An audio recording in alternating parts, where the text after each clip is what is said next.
Mike Tyson turned pro in March 1985 and followed a frantic schedule that molded a teenage boy into the most exciting heavyweight the world had seen for a long time. 18 months later, he'd fought 24 times and won them all.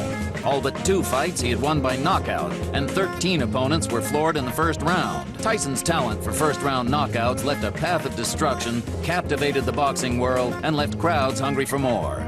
Before he'd even fought for the heavyweight title, he was compared to boxing greats such as Ali and Frazier. The eagerly anticipated 25th fight was a huge test for Tyson. His star opponent was Joe Frazier's son Marvis, whose boxing record proved that he had the potential to follow in his father's footsteps. Marvis was considered the best American amateur heavyweight, having achieved 56 victories and only 2 losses. His professional record included wins over high-ranking boxers Joe Bugner and James Tillis, and out of 16 fights, he'd lost just once to former heavyweight champion Larry Holmes. Jim Lampley live in Glens Falls, New York. Marvis Frazier, despite his 1983 one-round knockout loss to then-champion Larry Holmes, remains a marketable name in the heavyweight division. But here, the spotlight falls most directly on 20-year-old Mike Tyson, whose public appeal grows every time he fights. Here now is a quick update on what has happened with Tyson since his string of 19 straight knockouts ended with a 10-round decision over James Tillis on Wide World of Sports.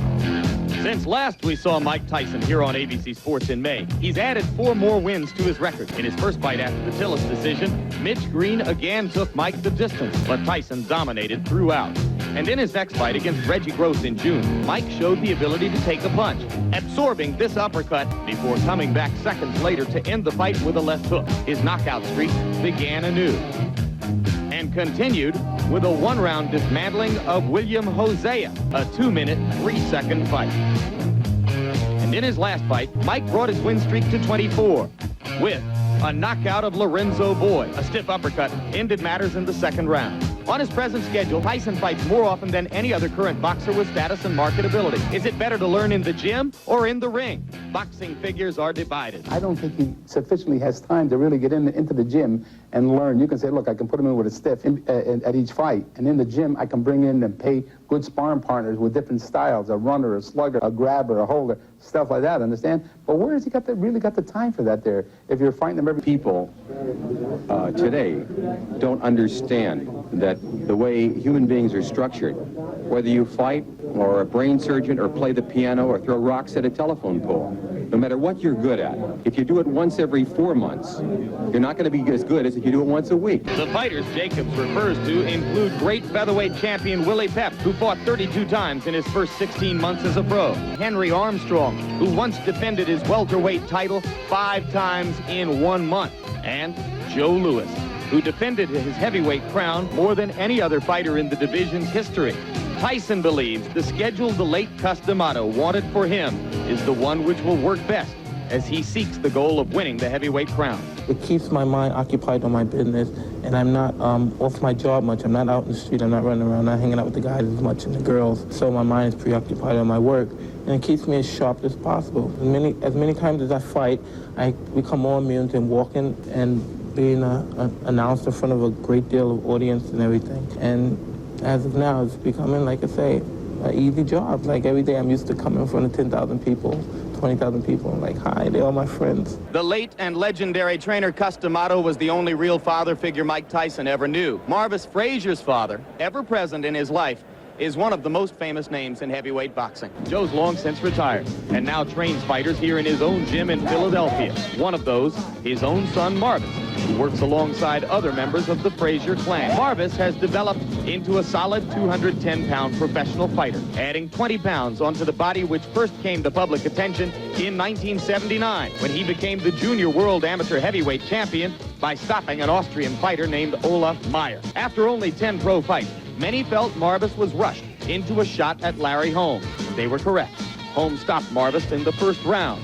But since that 1983 disaster, Marvis Frazier has rebounded with 6 straight victories, including decision wins over able opponents James Tillis. Marvis is not the first famous heavyweight son to take the ring.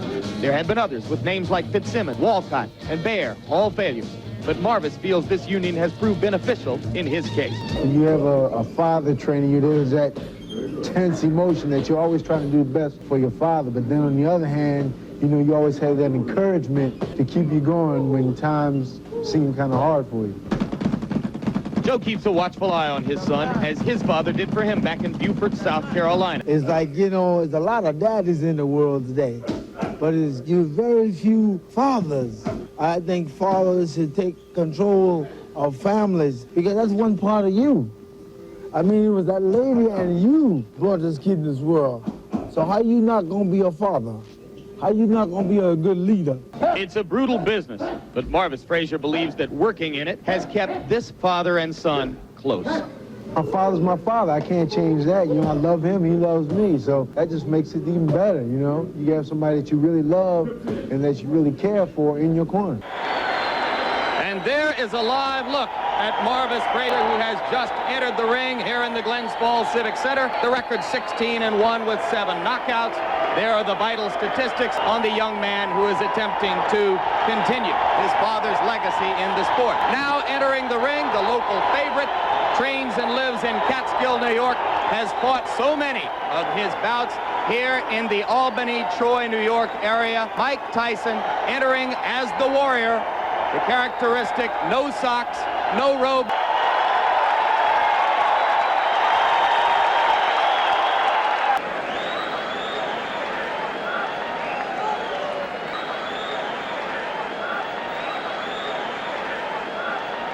Now I'm joined by our ABC Sports boxing expert, Alex Wallow. Alex, how do you see the fight? Jim, in my opinion, it is not a matter of if Mike Tyson knocks out Marvis Frazier, but it's just a matter of when. I don't think Marvis is overmatched in this fight because of a lack of talent. Since being knocked out by Larry Holmes, he has reestablished himself as a heavyweight to be contended with wins, as we saw earlier, over the likes of Quick Tillis and Bone Crusher Smith. He can fight. The reason I and a lot of other people don't think he can win against Tyson is the fact that his style is made to order for Mike. But that aggressiveness is just perfect for a bomber like Mike Tyson. Remember, as great as Joe Frazier was, when he faced a tremendous power man like George Foreman, he got bounced around the ring like a rubber ball. His pressure style was suicidal against Foreman, and I think that's the case here today with Marvis and Mike Tyson. As an amateur, Marvis did show ability as a boxer, and he does have that tremendous heart of a Frazier. And there are people who think that if Marvis can move and survive the early rounds, but Tyson is now confident in his ability to go 10 rounds, and he saw against Mitch Green. I don't see that as a problem. All right, very quickly, let's look at the tail of the tape. You will see that Frazier has a reach advantage of about 6 inches, which will probably be nullified if he comes forward toward Tyson, as we expected. Round 1 is about to begin. The referee is Joe Cortez. In New York State, scoring is done by 3 judges. The referee does not scoring on the round system, supplemental 4-point scoring system if the rounds wind up even. Defense. Tyson comes out slugging. Father Joe, Marvis must move or we're going to be out of here very, very quickly. Uppercut, and Marvis is hurt. Frazier is down. Have a look. And he's going to stop the fight. It's over to take a look at Marvis Frazier, obviously concerned. A terrific time you saw him here on ABC Sports. Watch the uppercut. Right now, there is Jim Jacobs, yes. Co-manager of Mike Tyson talking to him. Mike Tyson. Marvis in the corner and trap. There it was. Just clipped him right. Marvis is badly hurt at this point. Uppercut again. And there, Marvis is out of this. Is just incidental. The Frazier camp had expressed that Marvis could handle this kind of an attack. You see that Marvis up into the corner. A second jab kept him there for those right uppercuts. There will continue to be skepticism in some quarters. Punch, his technique in the ring. But with each succeeding bout, power has to evaporate. Marvis Frazier is standing up. There's a big crowd in that corner of the ring. We'll take another look live at what is happening in the ring.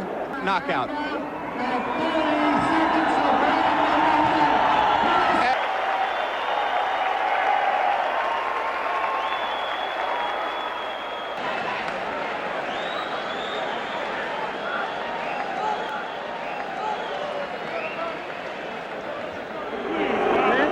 Trainer Kevin Rooney, who I owe a great deal to. And I came out and I was confident. I came uppercut. No, that's my favorite punch. And I watched the time and I knew I planned on working the body more, but I saw the opportunity and it looked too good to go away. You stuck in the repertoire as you go along. Almost definitely. Me and my trainer have been working constantly on the jab. And I said that you feel fear before a fight. Did you have any fear for this fight? It's my friend. If I don't have it, I don't fight. In your mind, we think you're ready for a title shot tomorrow. Would you agree with them at this? Sure, I could beat the champion. I'm sure I could beat him also. Of the 3 champions, who would you like to fight? You can't take nothing away from them to become the champion. But I'm confident. I'm ready. And I'm ready when my trainer tells me. Entire fight in slow-mo. Here you're putting it back in the corner. There's the jab flipper cut. Watch, look, everything's precise. Now watch his hand come up. Watch him come down. As soon as he come down, boom! Watch him come down. I knew he would come down. Get ready to say boom again, Michael. My boom. Look. Missed with that one, I would have killed him. What can I say? What can I say? That's all she wrote. Missed with that one. Performance, how can you tell him he's got to improve? Well, I'm going to tell him that he could have went to any criticism, but he could have worked the body a little bit more. Tremendous. Thank you very much. He's ready. He's ready to fight anybody in the world. Jim, first of all, quickly, is a Larry Holmes fight in the works? Is Mike's fight? We're going to work out the terms and conditions. That will be Tuesday of this week? Well, in the middle of the week. Sensational showing by your fighter. Oh, thanks Jim. Very much. Now let's go back down to one at the hands of a man who was heavyweight champion at that time.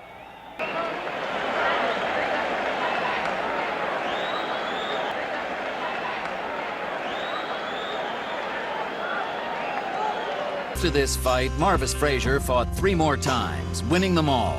The end of what should have been a successful career.